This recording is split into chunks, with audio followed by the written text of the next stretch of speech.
Remember Rocket Power? They truly were riders on a mission. It was the turn of the century. The edgy and punk rock feel of the 90s was bleeding into the early 2000s. Things were grunge, yet had a style that can only be understood and appreciated for those who lived through it. This isn't a, oh, my generation is different type of thing. These are just the facts. Look at our fashion from then. Yeah, my point proven. One show was able to capture this era of hip new slang, the thrills of action sports, and a beach life culture that truly pinpoints this moment in time. Rocket Power, coming from the same people that brought you the Rugrats. Nickelodeon wanted to keep what made them special in the 90s, and Rocket Power was more of that. It's something that could fit in with the other cartoons on the main Nickelodeon channel, and it could fit on Nickelodeon Gas, or Games and Sports. That channel was rad. Today, let's take a look at Rocket Power, and if you enjoy the video, you better subscribe, grab your board of preference, and let's carve. I only eat gnarly surf for breakfast, lunch, and dinner. Welcome back to the 25 Days of Fringemas, where there's going to be brand new videos every single day from December 1st to December 25th.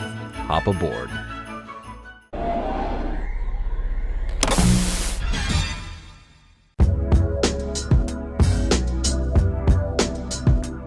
Rocket Power, at its core, is another slice of life show, my personal favorite genre. But it didn't just focus on the people themselves, it focused on the fun and intense action sports and street sports that feel so pushed aside for the sports in the spotlight all the time. We center around a main friend group of 4 people. Otto Rocket, voiced by Joseph Ashton, is the more rebellious one of the group who is always quick to put any responsibilities or even his friends aside for his own goals within the different sports that he plays, being hyper-competitive in his ambitions of becoming one of the most famous superstars in several different sports. His sister Reggie, voiced by Shayna Fox, has a lot of those same traits her brother has, but isn't as self-absorbed and more compassionate to those around her. But don't mistake that for her never having moments of trash talking. But all in good fun, all in good fun. Her goals lie in her writing skills and specifically her magazine titled The Zine. She's a pretty well-balanced character that has quite a bit of depth throughout the series. Twister, voiced by Ulysses Quadra, is the not as smart but super skilled in sports type that deals with a lot at home thanks to his older brother, who he and his friends usually end up being antagonists throughout the majority of the show. He's also the videographer of the group, usually seen capturing the coolest of tricks or the gnarliest of wipeouts. Then we have Squid, voiced by Sam Saletta, Gary Leroy Gray, and Sean Marquette. He is the newest to the friend group who at first didn't seem to fit in, being the most nervous in the group, often being scared about the more extreme stuff they all get into, and the one that gets the most hurt sometimes as well. But that's all good because he's really smart, and when it comes to some sports he fits right in, like being the goalie when they play some street hockey. There isn't too much to the story of the series aside from this group of kids doing some fun and interesting sports, from the street or from the sea. We also spend a lot of time with Otto and Reggie's dad, Raymundo, voiced by John Kasser, who owns and operates the Shore Shack, a boardwalk restaurant, along with his good friend Tito, voiced by Ray Bumatai, who really helps serve as an uncle figure, often giving Raymundo or the kids words of wisdom based on stuff he learned in his life and from his background coming from Hawaii. Like I mentioned, it's a pretty laid-back show with a slice-of-life vibe that also has some really fun action sports, amping up the excitement of the show. So naturally, there isn't really any true antagonists, just the typical bullying from Twister's brother Lars and his friends, as well as the Stimpletons, Merv and Violet. Though Merv is the one who really gets angry at the kids, Violet usually is nonchalant about most things, but he gets mad at the kids most likely because they are in the later stages of their lives, trying to have a peaceful life, and with all this racket outside of these kids making noise doing their extreme sports, he finds it hard to keep his cool towards them. Oh no!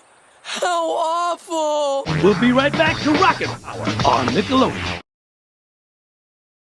Now we're back to Rocket Power on Nickelodeon.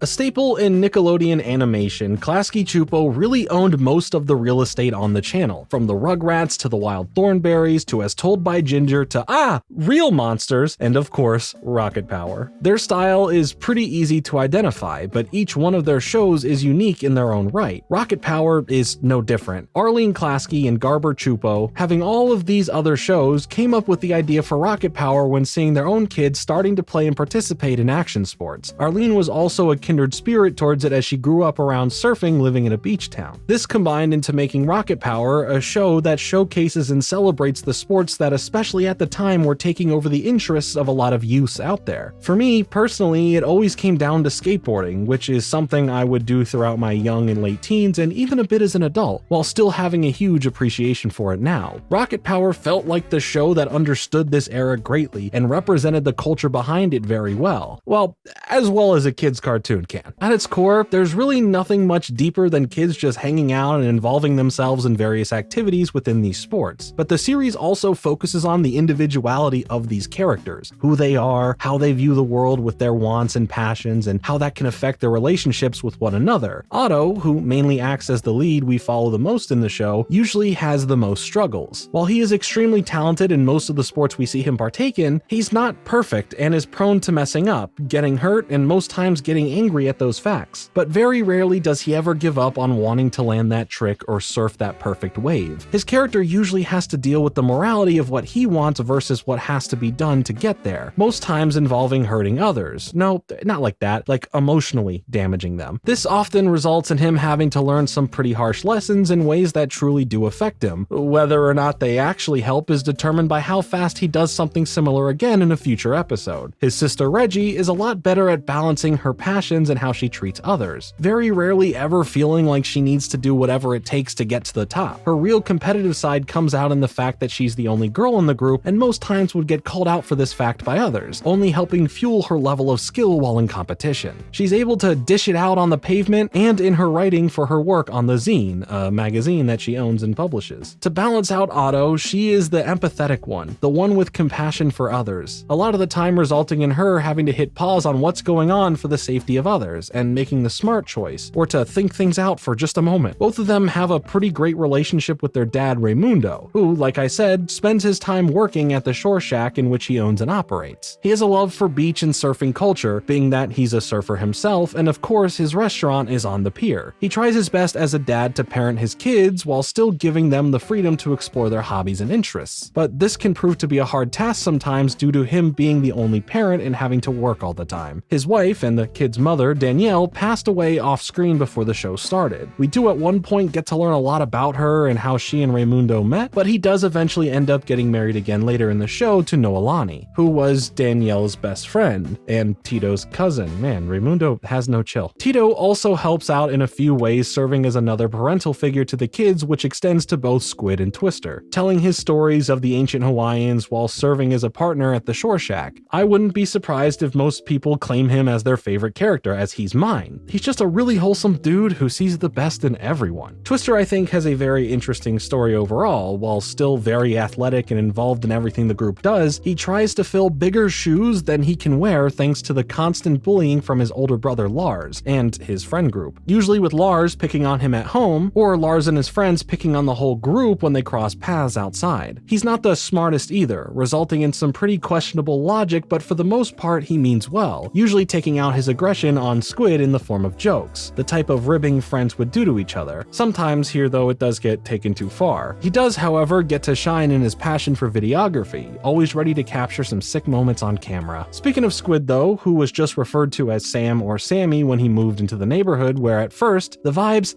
they just weren't there between him and the rest of the group. In the pilot episode of the show, when he first meets the rest of them, it's kind of awkward, but Reggie, because of her nature, quickly starts building a bond with him. Later, he gets invited along to play some street hockey and isn't faring too well keeping up with the others and sadly leaves. And the rest of them pay no mind as it is what it is. But later on, by random happenstance, while speaking with Reggie, a hockey puck is launched his way and he is able to block it from hitting him, or I guess getting past him, which sparks some hope and interest in Otto that this is the goalie that they've needed. And once he straps into play, he actually is perfect for this position in the game, where he proves to help in their game against Lars, where he is now dubbed Squid, which used to be Twister's name from the group, which he is really happy to no longer have. I wish someone would tell me what's going on. We'll be right back to Rocket Power on Nickelodeon. Anti-inflammatory eaters. If you're looking to expand your palate, this is hands down the easiest way to discover new foods. Hungryroot is the easiest way to take all the stress and guesswork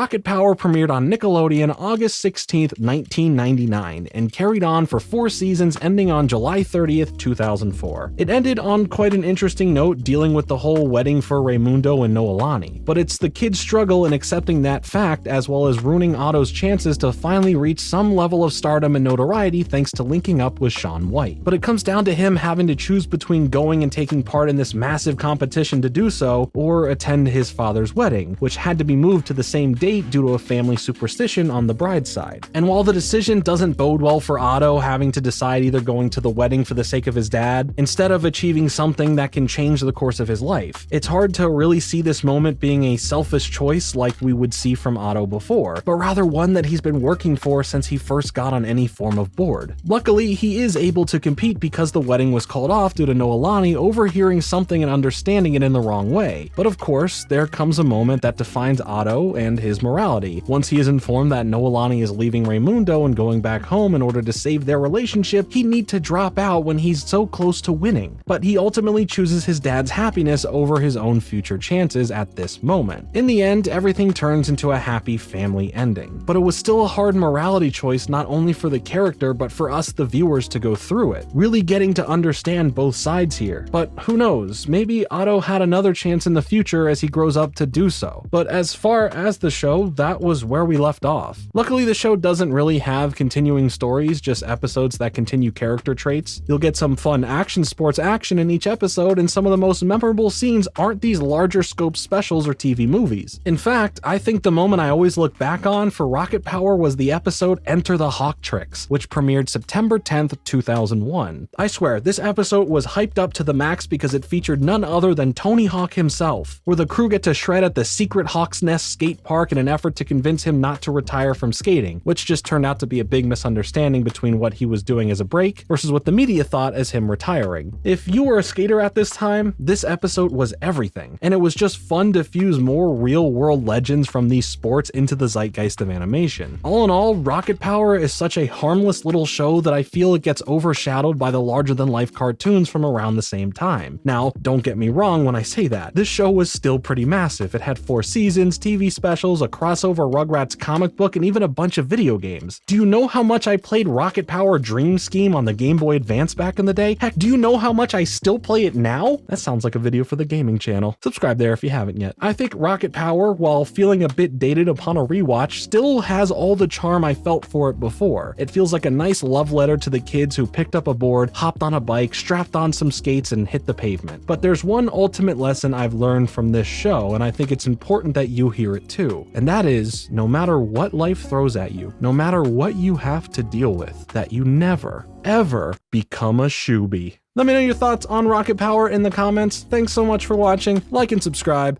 Later. The balance between